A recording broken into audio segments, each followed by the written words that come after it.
እኔ አልተማርኩ፣ መጽሐፍ ቅዱስ አንብቤ አላውቅ፣ ቤተክርስቲያን እጅ አላውቅ፣ ቤተሰቦች ቃለ እግዚአብሔር አላስተምሩኝም፣ በድንቁርና ነው ያደግኩ፣ በስራ ስባክና ያደግኩኝ ቃለ እግዚአብሔር ሰምቼ ስለማላውቅ ነው፣ አባቶችን አግኝቼ አላውቅም ማለት ይቻላል? አይቻልም። ለአቤል ማን አስተማረው ይላል። ላለመጸለዩ ቆራቢ ላለመሆኑ ላለማስቀደሱ የሚያነሳው ምንድን ነው? ገና ልጅ ነኝ እድሜ ይላል አይደለም? ገና ልጅ ነኝ እኔ እኮ ገና ልጅ ነኝ ይላል። ኤርምያስ ምንድን ነው አለ? ኢትበል እስመ ንዑስ አነ፣ እኔ ታናሽ ልጅ ነኝ አትበል ነው ያለው። የያዝኩት ነገር ሁሉ መበላሸት ነው፣ የጀመርኩት ነገር ሁሉ መቋረጥ ነው፣ እኔ ከነካሁት ሁሉ ይበላሻል የሚል ሰውም ታገኛለህ።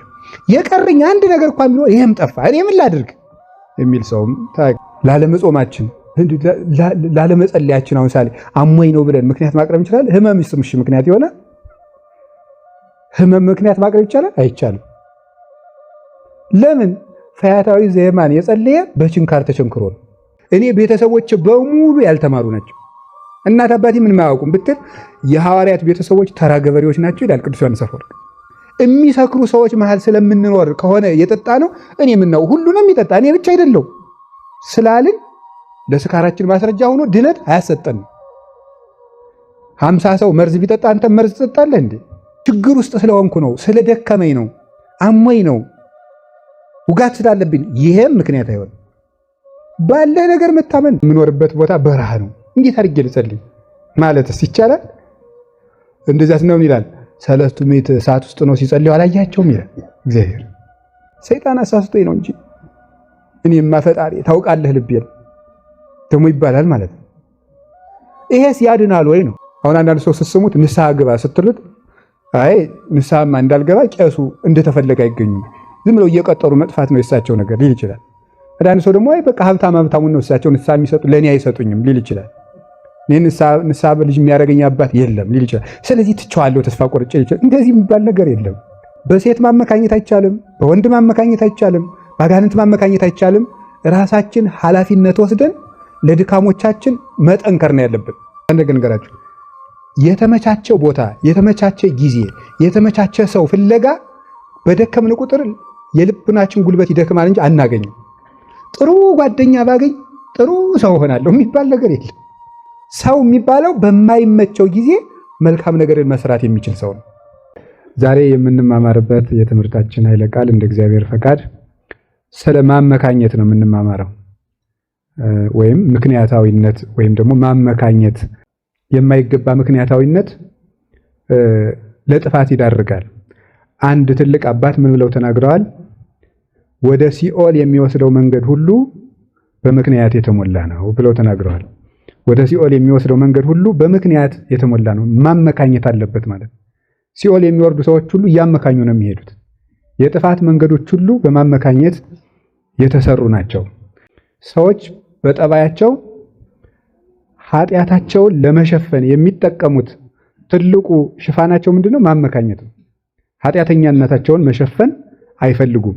ሰዎች በጠባያቸው ክብር ወዳጅ ከመሆናቸው የተነሳ መልካሙን ነገር ኃላፊነቱን እነሱ ይወስዱታል፣ በጎውን ነገር ይወስዳሉ። ክፉውን ነገር ግን እነሱ ኃላፊነት መውሰድ አይፈልጉም። ስለዚህ ያመካኛሉ ማለት ነው። ያን የሚያደርጉት ክፉ መባልን የሚፈልግ ስለሌለ ነው። ሰዎች ክብርን የሚወዱ ስለሆኑ ነው። ራሳቸው ለሰሩት ነገር እንኳን ተጠያቂ ቢኖርለት ደስ ይላቸዋል። እነሱ ሆነው እንኳን እያለ አይደላችሁም ቢባሉ ደስ ይላቸዋል። ያብ ሲሆን ደግሞ ሰዎች እንዲሰንፉ፣ በኃጢአታቸው እንዳይጸጸቱ፣ ለበጎ ነገር ትጉሃን እንዳይሆኑ ያደርጋቸዋል። ምክንያታዊነት የብዙዎቻችን ማነቆ ነው።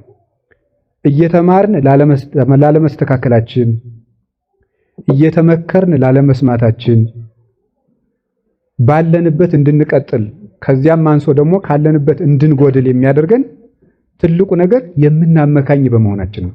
ለሁሉም ነገር ምክንያት አለን። እንዲህ ስለሆንኩ ነው፣ እንዲህ ስለሆንኩ ነው፣ እንዲህ ስለሆንኩ ነው የምንለው ምክንያት አለን።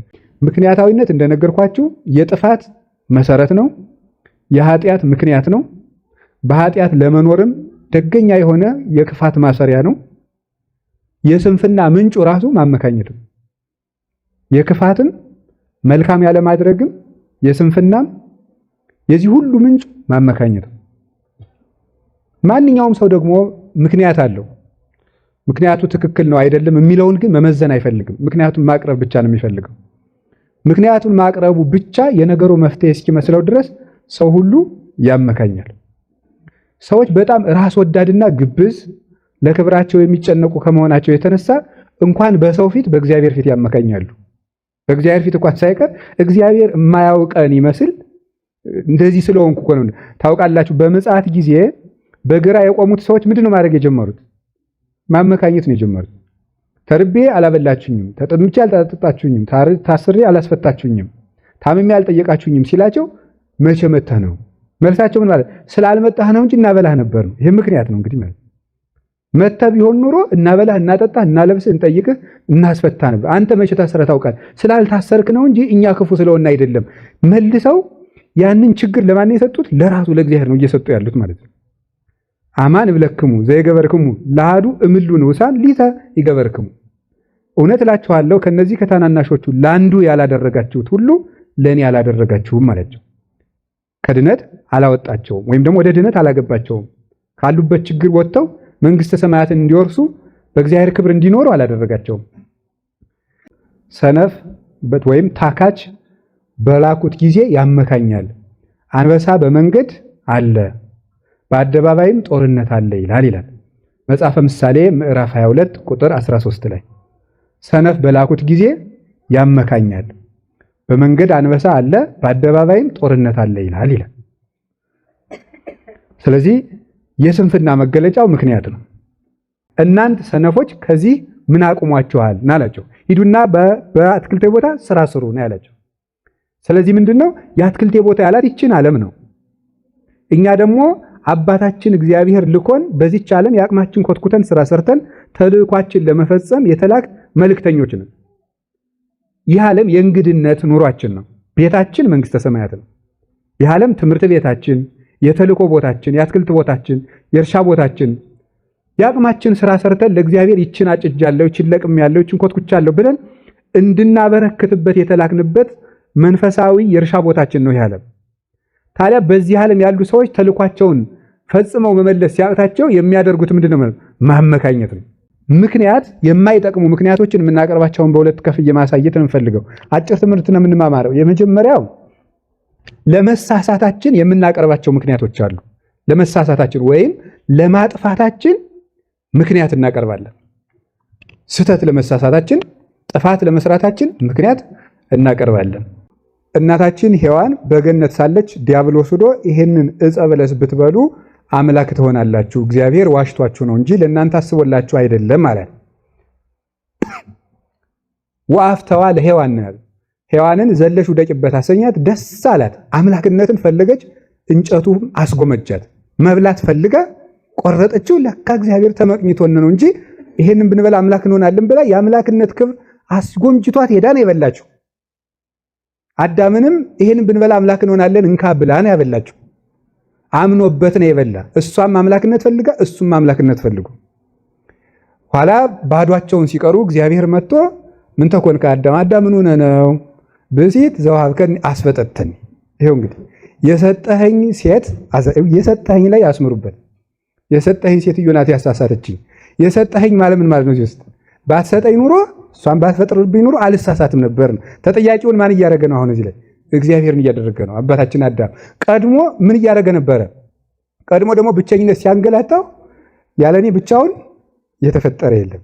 ለምኑ አስፈጥሮ ለምኑ አግብቶ ደግሞ የሰጠኝ አሳሳታችኝ ይላል። ይሄንን ችግር ፈጠረ ማለት ነው። አልበላም ማለት አይችልም? ይችል ነበር። ሔዋን ምን ሆነሽ ነው ተባለች። ደግሞ እሷ ደግሞ እባብ አሳሳተችኝ፣ አርዌ ምድር አስፈጠተኝ ያለች ደግሞ እባብን ባትፈጥርብኝ ኑሮ ነው የሁሉ ደግሞ ነገር ማለት ነው። እግዚአብሔር ነው ተጠያቂ እኮ የሚያደርጉት። እባብን ባትፈጥርብኝ ኑሮ እኔ አልሳሳትም ነበር። ስለዚህ እባብን ያሳሳተችኝ። እግዚአብሔር ግን ምንድነው ያደርጋል? አይ መከራከሪያ አይምሮ ሰጥቷታል፣ መለያ አይምሮ ሰጥቷታል። አስቀድሞ ሕግ ሰርቶላታል፣ ዋጋውንም ነግሯታል። ክፉና በጎ መለየትም ትችላለች፣ መመዘንም ትችላለች። እንጨት ተበልቶ አምላክ የሚኮን ከሆነ መጀመሪያ አንተ ብላና እስቲ አምላክ ሁነልኝ ማለትም ትችላለች። ይህንን ሁሉ ትታ ረስታ ፈልጋ ያደረገችውን ነገር ግን ምክንያቱም ማድረግ የፈለገች በማን ነው? በእባብ ነው። መልካም ዛፍ መልካም ፍሬን ነው የሚያፈራው፣ ክፉ ዛፍ ደግሞ ክፉ ፍሬን ነው የሚያፈራው። እኛም ከጎሰቆለው ከአዳም ተገኝተናልና በንዴተ ሕላዌ የጎሰቆል ባህሪያችንም የወደቀ ሆንን ማለት ነው። መነሳት የሚያቅተን አቅም ያነሰን ልጅነታችን በኃጢአት የዛገች እርግማንን የተሸከመች አቅም የሌለን ሆን። አባቶቻችን የሰሩት ጽድቅም ካለንበት ማጥ የማያወጣ አቅም የሌለው ሆነ። ስለዚህም ወኮነ ጽድቅነ ከመ ጽድቀ ትክቶ ልብሳችን እንደ መርገም ጨርቅ ሆነ፣ አቅም አቃተን፣ ደክመን እንዳልደከምን ሆን ብለው ተናገሩ። ጮኸን እንዳልጮኸን ሆን አሉ። ይሄን ያደረገ ምንድን ነው? ማመካኘት ነው። ማመካኘት እንዴት ያለ ዕዳ መሰላችሁ? ይህን ሁሉ አመካኙ፣ ሁላቸውም ጠፉ። አዳምንም ሔዋንንም እኛም ልጆቻቸውን ሁሉ ጨርሰው አጠፉ። ይህን ሁሉ ያመጣው ምንድን ነው?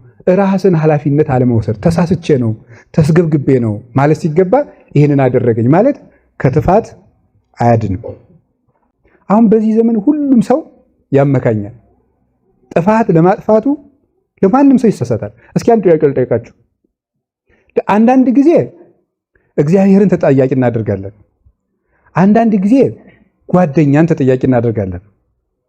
አንዳንድ ጊዜ ደግሞ ሰይጣንን ተጠያቂ እናደርጋለን። ሰይጣን አሳስቶኝ ነው እንጂ እኔማ ፈጣሪ ታውቃለህ ልቤን ደግሞ ይባላል ማለት ነው። ይሄስ ያድናል ወይ ነው? አያድንም። ሰይጣን አሳሳተኝ የሚባል ነገር ማረቅ አለበት ነው። ሰይጣን ያሳስታል አያሳስትም? አዎ ያሳስታል። የሰው መልክ ያሳስታል አያሳስትም? ያሳስታል። ምግብ ያሳስታል አያሳስትም? ያሳስታል። ታዲያ አለመሳሳት ግን እንችላለን ነው። ማለፍ እንችላለን፣ መወሰን እንችላለን። ያለብን ችግር የመምረጥ ችግር ነው። ስለዚህ በሴት ማመካኘት አይቻልም፣ በወንድ ማመካኘት አይቻልም፣ በአጋንንት ማመካኘት አይቻልም። ራሳችን ኃላፊነት ወስደን ለድካሞቻችን መጠንከር ነው ያለብን። ከቃሉ ጋር ናችሁ። እግዚአብሔር ከሁላችን ጋር ይሁን እንጂ መሰናክልማ እንደሚዘጋጅብን የታወቀ ነው። አንዳንዶቻችን የካህናትን ተንኮል ንስሐ ላለመግባታችን የካህናትን ተንኮል ምክንያት እናደርጋለን። ካህናት አሁን አንዳንድ ሰው ስትስሙት ንስሐ ግባ ስትሉት አይ ንስሐማ እንዳልገባ ቄሱ እንደተፈለገ አይገኙም፣ ዝም ብለው እየቀጠሩ መጥፋት ነው የእሳቸው ነገር ሊል ይችላል። አንዳንድ ሰው ደግሞ አይ በቃ ሀብታሙን ነው እሳቸው ንስሐ የሚሰጡ ለእኔ አይሰጡኝም ሊል ይችላል። እኔ ንስሐ ልጅ የሚያደርገኝ አባት የለም ሊል ይችላል። ስለዚህ ትቼዋለሁ ተስፋ ቆርጬ ይችላል። እንደዚህ የሚባል ነገር የለም። ቄሱ ኋላ ለምንድነው ንስሐ ያልገባህ ገብረ ሥላሴ ሲባል ቄሱ አድርጌ ብለው የሚባል ምክንያት የለም። ጉዳዩ ፈልገህ ጥረህ ተራራ ወጥተህ ቁልቁለት ወርደህ ጥረህ ግረህ ብላ ነው። እንጀራ ቢሆን ቄሱ ስልክ ዘግቶብኝ ነው ብለህ ጦምህን አታድርም። ተበድረህ ቢሆን ትበላለህ፣ ራት ቢሆን ትበላለህ፣ ምሳ ቢሆን ትበላለህ፣ ፎጣ ቢሆን ተበድረህ ገዝተህ ትለብሳለህ። ለነፍስም እንዲህ ሊጥሩለት ሊግሩለት ይገባል። ማመካኘት ፈጽሞ በምንም አይነት ምክንያት። ስለዚህ ስህተቶቻችን ለመሸፈን እኔ ራሴ ነኝ ማለት ይገባል እንጂ በሰው ማመካኘት አይገባም። ምንም አይነት ከቃሉ ጋር ናችሁ። እግዚአብሔር ከሁላችን ጋር ይሁን። መልካም ይሄ ነው። ላለመጸለያችን፣ ላለመጾማችን፣ ላለመስገዳችን ምንም አይነት ምክንያት ማቅረብ አንችልም። ሰነፍ የሆነው ራሳችን ነው።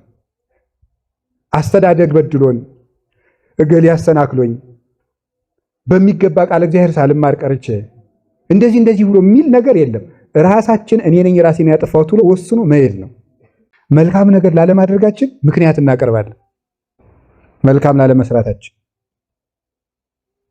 ለምሳሌ አሁን መልካም ላለመስራታችን የምናቀርባቸውን ምክንያቶች አስራት ለምንድን ነው የማታወጣ ይባላል። አንድ ሰው የሚያቀርበው ምክንያት ምንድን ነው? ድሃ ስለሆንኩ ነው ይላል። ድሃ ስለሆንኩ እንግዳ ማትቀበስ ነው። ቢኖረኝማ ለመስጠቱ ነው እኔ ይላል። የሌለው ግን መልካምነት ነው እንጂ ገንዘብ አይደለም። ሰው ላለመስጠት የሚጎለው አይምሮ ነው እንጂ ገንዘብ አይደለም። ያለውን የሚያካፍል ሰው እግዚአብሔር የሚሰጠውን ነገር ይጨምርለታል። ያለውን ለማይሰጥ ሰው ግን እግዚአብሔር ሌላ ነገርም አይጨምርለትም። ስለዚህ ላለመስጠታችን አለመኖር ሳይሆን የሌለን መልካምነት ነው። ሰብዕና ነው የሌለን፣ ልብ ነው የሌለን እንጂ ገንዘብ አይደለም። ማመካኘት እንችላለች እንዴ? ድርቅ ነው። በዚያው ላይ ደግሞ ቤት ያለው ልጅ ትንሽ ልጅ ነው። ለሱ እየቆጠብኩ ትንሽ እያነጎትኩ ብሰጠው ይሻላል ማለት ትችል ነበረ። ይሄንን እንደ ምክንያት ጊዜን እንደ ምክንያት የሚጠቀሙ ሰዎች አሉ። ዘመኑ ክፉ ነው፣ ድርቅ ነው፣ የችግር ጊዜ ነው። ጊዜን ምክንያት ማድረግ አያድንም። በጊዜ መልካም መሆን ይቻላል። በሚመችም በማይመችም ጊዜ መልካም የሚሆን ሰው ነው ሰው የሚባለው እንጂ በበልግ የሚለግስ በድርቅ የሚነፍግ ሰው አይባልም። ሰው የሚባለው በማይመቸው ጊዜ መልካም ነገርን መስራት የሚችል ሰው ነው። ይሄ ነው ማርቆስ ወንጌል ምዕራፍ 8 ላይ ያሉ ሰዎች ምን እንዳደረጉት ታውቃላችሁ? የታመመውን ወንድማቸውን ለማዳን ጌታችን መድኃኒታችን ኢየሱስ ክርስቶስ ከአንድ ቤት ውስጥ ሆኖ ያስተምራል። ግቢው ዝግ ነው። ምንድን ያደረጉ? ጣራውን ነድለው አስገቡት። መልካም ነገርን ለመስራት ካሰብን ምንም ነገር ምክንያቱን አያግደንም። ጣራውን አነሱና አሁን በጣራውን ሰውየውን ይዘን ገብተን እናድነዋለን ብለት ወረፋው ብዙ አይደለም፣ አይ ዙሪያው በሙሉ ሰው አይደለም፣ አይ ጉድ እያልን ቤታችን ነበር እኮ የምንሄደው። እነዚያ ሰዎች ግን ጣራ ነድለው ወንድማቸውን አዳኑ፣ ከክርስቶስ አደረሱት። እውነት እላችኋለሁ በአእላፈ እስራኤል መካከል እንዲህ ያለ እምነት አላየሁም ብሎ አደነቃቸው። እስቲ አሁን ለወንድሙ እንደዚህ የሚያደርግ ሰው አለ? ሰውን ለማዳን ወንድሙን እህቱን ለማዳን ጣራ ነድዬ እገባለሁ የሚል ሰው እንኳን ለዚህ አይኔማ እንደው አንድ ቀን እኮ ለፋውልህ ብለን ነበር የምንመለሰው። ግን ሰውን ለማዳን ይሄን ያህል ዋጋ ይከፈላል። ያ የተገረገረ ግርግር፣ የታጠራጥር የተሰለፈ የዘው ብሳት 5 ገበያ ህዝብ ተሰብስቦ ፍቅር ግን ከዚህ በላይ አሰርቷቸዋል። ከቃሉ ጋር ናቸው። እግዚአብሔር ከሁላችን ጋር ይሁን። ሰውን ለማዳን ምክንያት መፍጠር አይገባል። ገንዘብ ለመስጠት፣ አስራት ለማውጣት፣ ምጽዋት ለመመጽወት ሀብታም መሆን አይጠበቅብንም። የአይምሮ ባለጸጋ መሆን ነው የሚጠበቅብን። ቅዱስ ዮሐንስ አፈወርቅ ይላል እግዚአብሔር ገንዘብ የማይሰጥህ እንደማትሰጥ ስለሚያውቅ ነው የሚለው። እንደማትሰጥ ስለሚያውቅ አይሰጥህም። እግዚአብሔር ገንዘብ ቢሰጠኝ ኑሮ እሰጥ ነበር ካልክ ያለህን እየሰጠህ ሞክረው። ያለህን ከሰጠት የሚሰጥ እግዚአብሔር ይሰጣል። ይህን ነው እግዚአብሔር የሚያስተምረን። አንዳንዱ ሰው ኃጢአት መልካም ነገር ላለማድረጉ፣ ላለመቁረቡ፣ ላለመጸለዩ፣ ቆራቢ ላለመሆኑ፣ ላለማስቀደሱ የሚያነሳው ምንድን ነው? ገና ልጅ ነኝ እድሜ ይላል አይደለም? ገና ልጅ ነኝ እኔ እኮ ገና ልጅ ነኝ ይላል። ኤርምያስ ምንድን ነው አለ?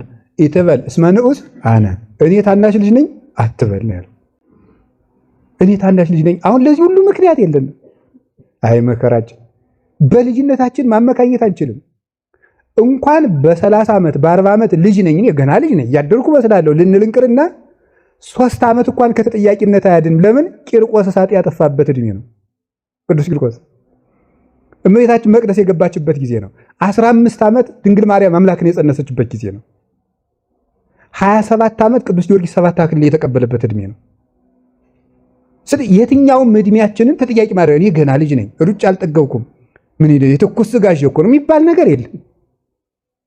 ለዚህ ሁሉ ምክንያት የለም። ገና ልጅ ነኝ የሚባል ነገር የለም። እድሜያችን ምክንያት አይሆንም። ከቃሉ ጋር ናችሁ።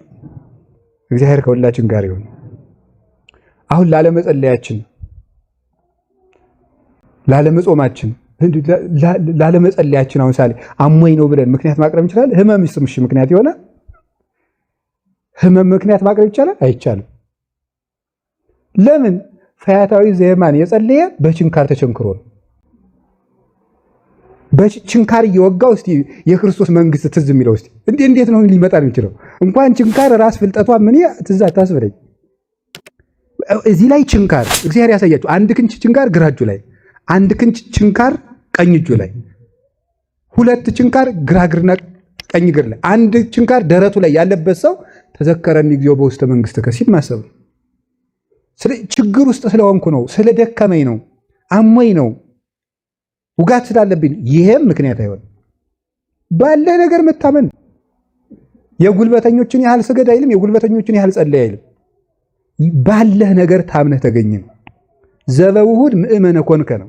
በብዙ ሰይመከ፣ በትንሿ ነገር ታመን ነው። ታመህ የጤነኛን ያህል ትጋ የሚል አምላክ አይደለም። እግዚአብሔር ያልዘራውን አያጭድም። ታመህ በህመምተኝነትህ ያህል የምትችለውን አድርግ ነው።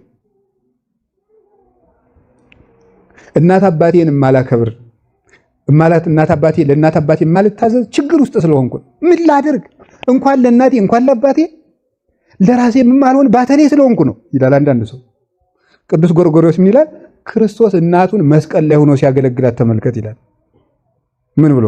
እናቱን አስቡ። አያችሁ፣ በዚያ ችንካሮች መሃል እነዚህ ረጃጅም ችንካሮች ቸንክረውት እያለ እሱ ግን የሚያስብ የእናቱን ልቅሶ ነበር። ስለዚህ ዮሐንስን አገልግላት እናቴን እንደ አደራህን አለው። እነሆ ልጅ ሰጥቼሻለሁ፣ እኔን የመሰለ ንጹሕ። እነሆ ልጅሽ እኮ የሚላት ዮሐንስን ብቻ አይደለም ራሱን ነው። ምክንያቱም ዮሐንስ በክርስቶስ አምሳል ንጹሕ ሰው ስለሆነ እኔ ማለት ነው። ዮሐንስ ማለት እኔ ማለት ነው። እኔን የሚመስል አገልጋይ ንጹሕ ልጅ ለንጽሕት ድንግል ላንቺ እሱን ሰጥቼሻለሁ ነው ያለ። አሁን ተቸንክሮ እናቱን የሚያስታውሳለ? ታስሮ እየተገረፈ በጦር እየተወጋ እናቱ ትዝ የምትለዋለ? የለም። ለሁሉም ነገር ምክንያት አለን። ይሄንን ምክንያቶቻችን ነው ማስወገድ ያለብን። ከቃሉ ጋር ናችሁ? ከቃሉ ጋር ናችሁ? እግዚአብሔር ከሁላችን ጋር ይሁን። ይኸው እነዚህን ነገሮች ነው ላለማመናችን ምክንያት። እኔ ያስተማረኝ ሰው የለም ማለትስ እንችል ይሆን? ደግሞ አንዳንድ ጊዜ ደግሞ እኔ ጥሩ አባት የለኝ እንችላለን። ጥሩ አባቶች ድሮ አልቀው ዛሬ የለ። ደግሞ ዛሬ የሚባለው ምክንያት ነው። ይሄስ ያድናል ወይ ነው?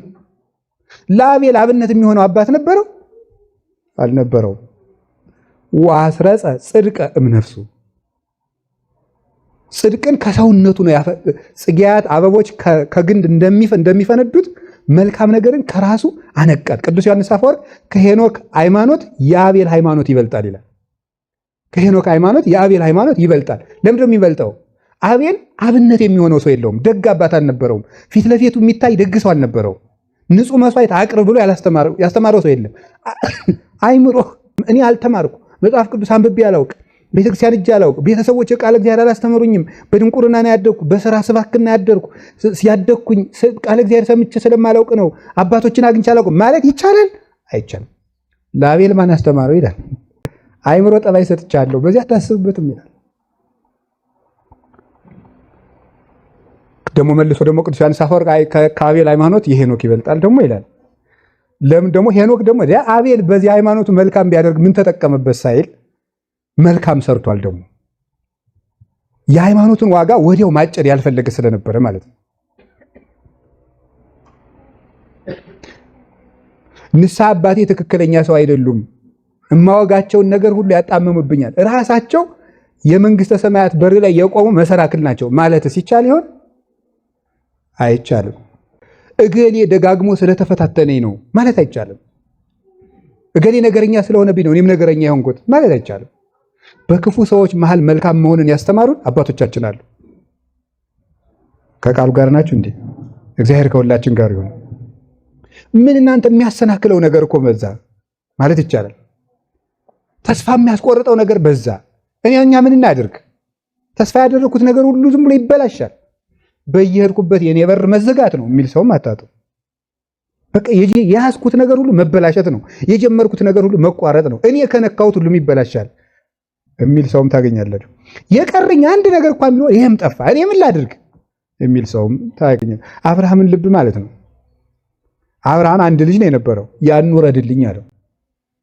እንዲህ ያለ ጥያቄ አሁን አብርሃም መጠየቅ የሚችለው ሁለት ጥያቄ እናት። ቆይ ግን እግዚአብሔር ምንድን ነው ሐሳብህ? ዘመዶችን ጥለህ ውጣ ማለት አርፌ የተቀመጥኩበት፣ ተከትዬ ሰወጣ ደግሞ ረሃብ አምጥተህ ወደ ግብፅ ማውረድ፣ ይሄ ምን ይሉታል? ደና ባላውቀው የሚሻለኝ ልጅ ደግሞ በእርጅና ሰጠኸኝ። የሰጠኸኝ ልጅ ደግሞ መጀመሪያ ስትሰጠኝ ዓለም ሁሉ በዘርህ ይባረካል እንደ ሰማይ ኮከብ ይበዛልሃል አልክ። ከገደልክ ሀረድኩት በምንም ይበዛ ማለት ይችል ነበር አብርሃም። ላለማመን ምንም መሰናከል የሌለበት ጽኑ ሰው የያዘውን ተስፋ እየተቆረጠ እያየው እንኳን በእግዚአብሔር ተስፋ። እንዲሁም ቅዱስ ጳውሎስ ዕብራውያን ላይ ምንድን ነው የሚለው? እግዚአብሔር ከሞት እንኳን ሊያስነሳለት እንደሚችል አብርሃም አምኖ ነበር ይላል። እንዲሁ እኮ ይገርማል። እዚያም ስንል ይዘጋል። እንጸልይ ስንል ቅዠቱ አለ፣ እንቅልፉ ይመጣል፣ ህመም አለ።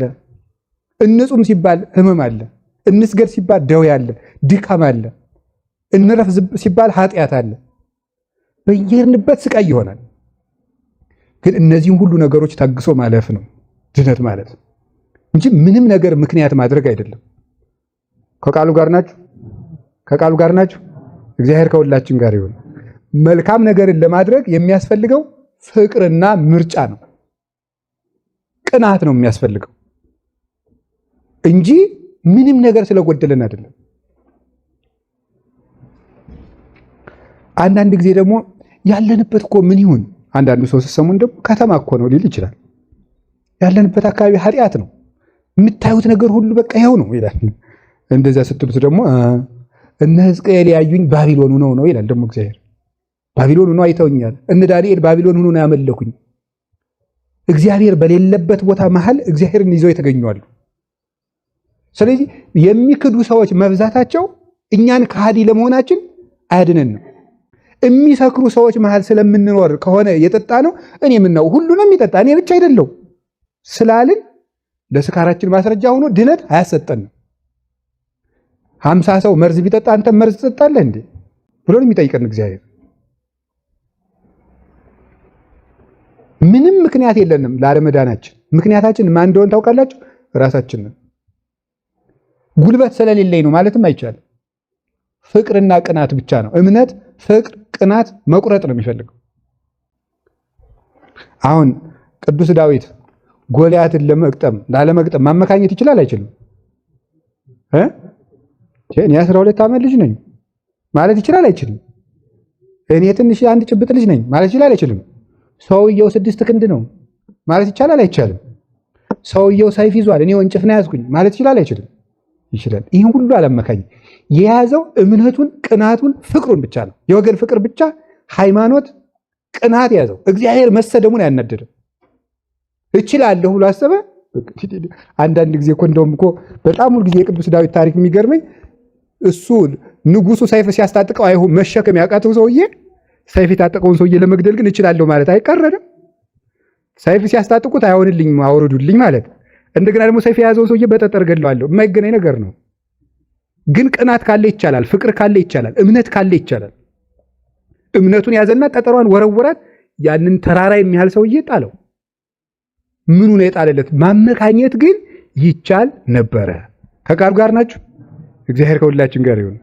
ሳኦል ግን ማመካኘቱ ጠቅሞታል? እንዳልጠቀመውም ሄደና እግዚአብሔር ሄድና አሕዛብን አጥፍተን አንድ ከብቱንም ሰውንም አጥፋ ቢለው ወፈር ወፈር ያለውን ከብት ሰብስቦ ቤቱ ለምንድን ነው ሲሉ ለመስዋዕት እንዲሆኑ ብዬ ወፈር ወፈር ሲሉ ጊዜ ለመስዋዕት እንዲሆኑ ብዬ ነው አለ። አያጅቦ ሳታመካኝ ብላኝ ማለት ይሄ ነው ማለት አመካኝ። ያያችሁ ወፈር ወፈር ያለውን ከዛ ምንድን ነው ያለው? ለመስዋዕት ወፈር ወፈር ያለውን ከብትና በግ ዘመተ ነው ጎሻል አለው። መታዘዝ ከመስዋዕት ምን ይላል ነው ያለው? ይበልጣል ነው ያለው። ያም ምክንያት ለእግዚአብሔር ብለን እንኳን ብናመካኝ ምክንያቱ ለእግዚአብሔር ቢሆን እንኳን ያ ምክንያት አያድንም። የታዘዙትን ነገር ቆርጦ መስራት። ወይን በማማሩ እግዚአብሔር ምን እንዴ ለምን ሰከርክ? ይጣፍጣላ ልትለው ወይ ይጣፍጣል እኮ እንዴ ላርግ አይባልም። መምረጥ መቻል አለብን እንዴ። እና ወይንን የፈጠረ እግዚአብሔር የተሳሳተ ወይንን ያላግባብ የተጠቀምክበት አንተ ነህ ይላል ቅዱስ ዮሐንስ አፈወርቅ። ወይንን ያላግባብ ያልተጠቀምክበት አንተ ነህ እንጂ የተሳሳተ ወይኑ መልካም መሆኑ አይደለም የተሳሳተ። ይሄ ነው እንዴ። ለምንድን ነው ከገሊት ጋር የተሳሳተ? መልከኛ ናታ። ጥሩ ይቻላል አይቻልም? ይሄ አሁን የሴትዮቱ መልካም መሆን ነው ስህተቱ። ይሄንንም ያነሳዋል ሊቁ። ስህተቱ ያንተ አይን እንጂ የሴትዮቱ መልካም መሆን ነው። አይንህ ማረፍ የነበረበት እንደዚህ አድርጎ ከፈጠራት እጅ ከእግዚአብሔር ላይ ነው ይላል። ስለዚህ ያንን ብታይ ኑሮ በሷ ውበት ባልቀረህ ነበረ። ስለዚህ እግዚአብሔር እንደው የእግዚአብሔር ቤተሰቦች እንድንድን የሚያደርገን ምንድን ነው ካላችሁኝ፣ አለማመካኘታችን ነው የሚያድነን። ልጅነታችን አያድነን፣ አለማወቃችን አያድን። እኔ እንደው ደግሞ እንዲህ ማለትም ይቻላል። እኔ ቤተሰቦች በሙሉ ያልተማሩ ናቸው። እናት አባቴ ምን ማያውቁም ብትል የሐዋርያት ቤተሰቦች ተራ ገበሬዎች ናቸው ይላል ቅዱስ ዮሐንስ አፈወርቅ። ዮሐንስ ወንጌል ምዕራፍ 1 ሲተረጉም የየትኛው ሐዋርያ አባት ነው ሊቁ ነው የምታየው? ሁሉም ተራ አሳ አጥማጆች ናቸው። የጴጥሮስ አባት መረብ የሚጎትት ተራ ገበሬ ነው። አካል ከህልውና ተገልጦለት ቀዳሚው ቃል ያለው የዮሐንስ አባት ተራ አሳ አጥማጅ ነው። ስለዚህ በዘርህ አይደለም ያልከበርከው፣ አይምሮህ ንቁ ስላልሆነ ነው፣ ሰነፍ ስለሆንክ ነው። ከስንፍና ንቃና አይምሮህን ተከተል። ልጅ ነኝ ገና ዓመቴ ነው እያልክ ከምትንጓተት አይምሮ ከሚሰጥ ወደ ማን ተጠጋ ነው? ከእግዚአብሔር ተጠጋ ነው። በልጅነትህም ወቅበት። እኔ ደንቆሮ ነኝ የማውቀው ነገር የለኝም አትበል። ወደሚያውቅ ወደ እግዚአብሔር ተጠጋ ነው። ከቃሉ ጋር ናችሁ?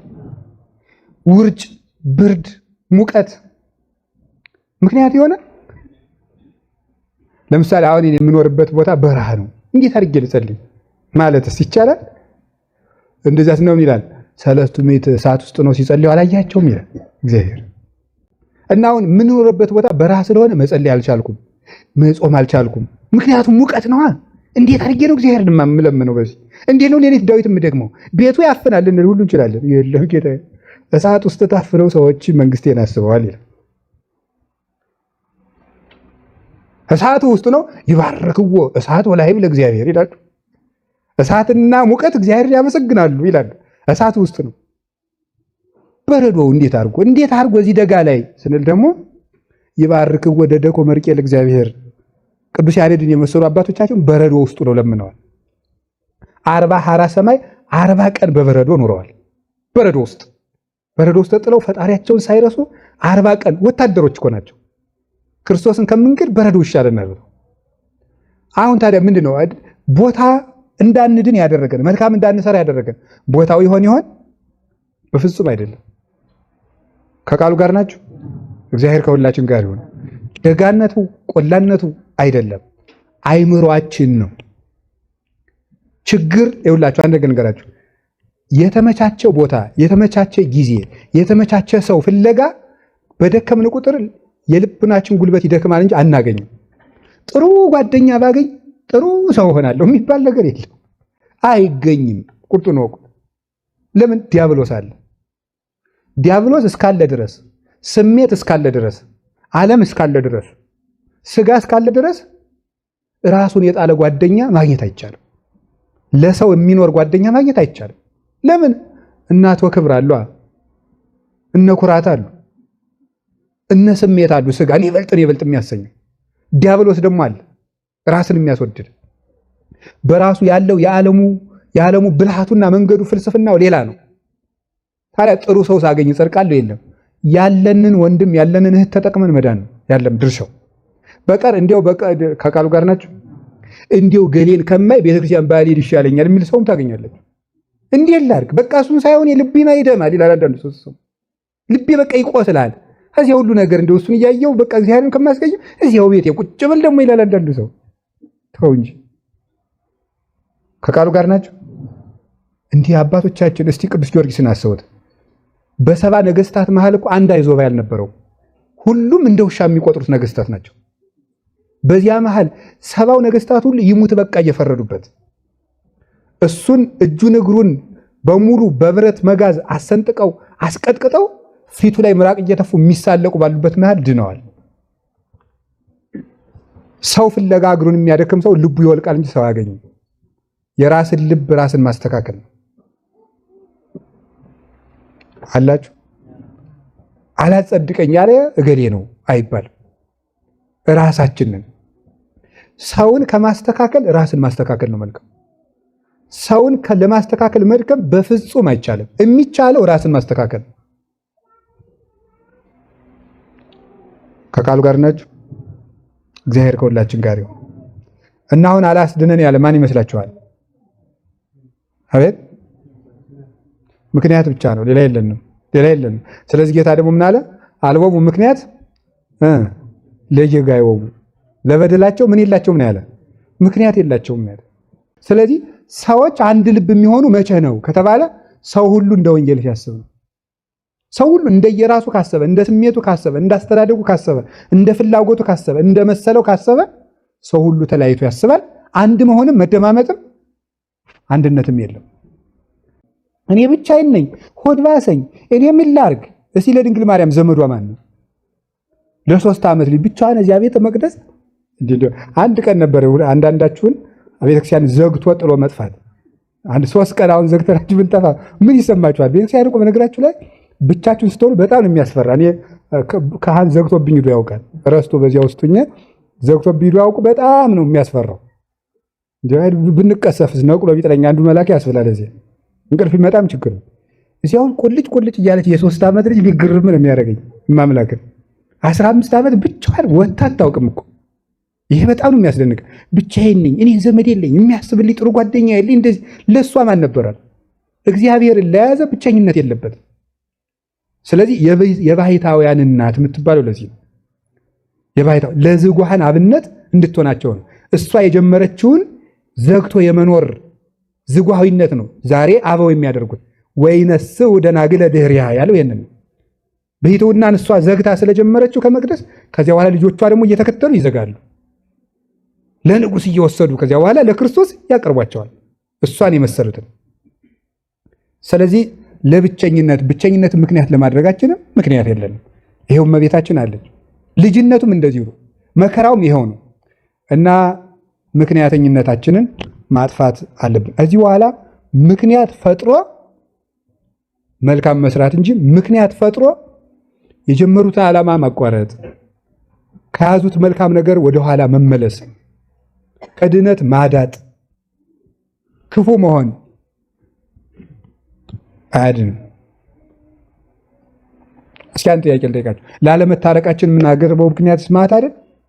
እናንተ አሁን አንድ ልጅ ቢኖራችሁ ልጃችሁ ሀብታም ቢሆን ያ ልጃችሁ ብዙ ሰዎችን ሲያበላ ቢኖር ከዕለታት አንድ ቀን ያ ልጅ ቢታሰርና ራቁትን በአደባባይ ቢውል ሲበሉ የነበሩ ሰዎች ጥለውት ቢሮጡ በሌላ ቀን ደህና ሰነበታችሁ እያሉ ቢመጡ ምን ትላላችሁ? ይኸው እመቤታችን ይሄን ያስተማረች ልጇ እያጎረሳቸው የነበሩ ሐዋርያት ጥለውት እልም አሉ። ግን ሰብስባ ይዛቸው ነው የጰራቅሊጦስ ዕለት የተገኘችው። ከሃዲ ሁሉ ልጄን የካዳችሁ እናንተ ለእኔ ልትሮጡ ነው ወግድ እንግዲህ አላለችም። ከሐዋርያት መሃል ምዕራገ ጸሎቱና ከመሃላቸው ነበረች።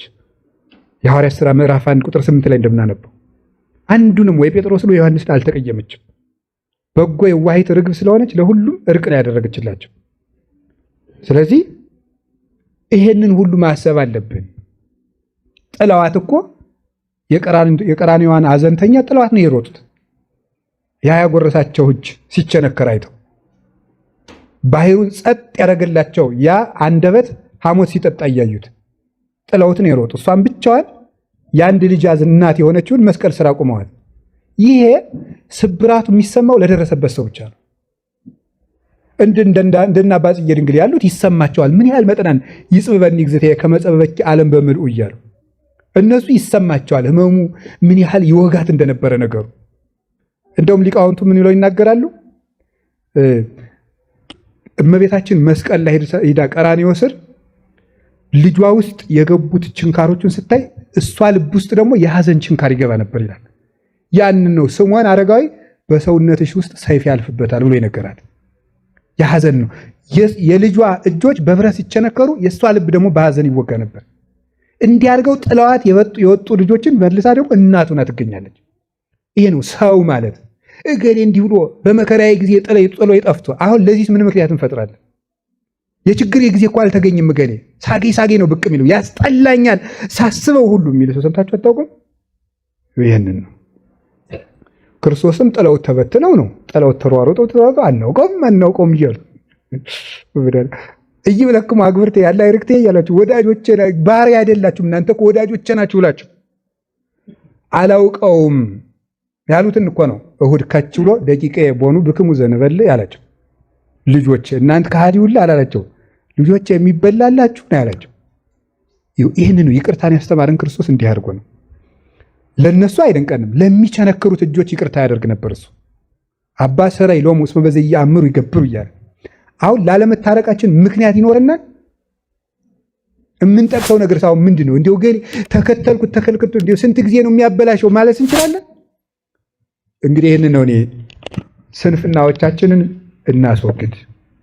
በሰው ማመካኘታችንን፣ በእድሜ ማመካኘታችንን፣ በቦታ ማመካኘታችንን፣ በሰይጣን ማመካኘታችንን፣ ባለመማር ማመካኘታችንን፣ በሚጨቃጨቁን ሰዎች ማመካኘታችንን፣ በዚህ ሁሉ በበሽተኛነት ማመካኘታችንን፣ በዚህ ሁሉ ማመካኘታችንን ቆርጠን ራሳችንን ይዘን እንነሳ።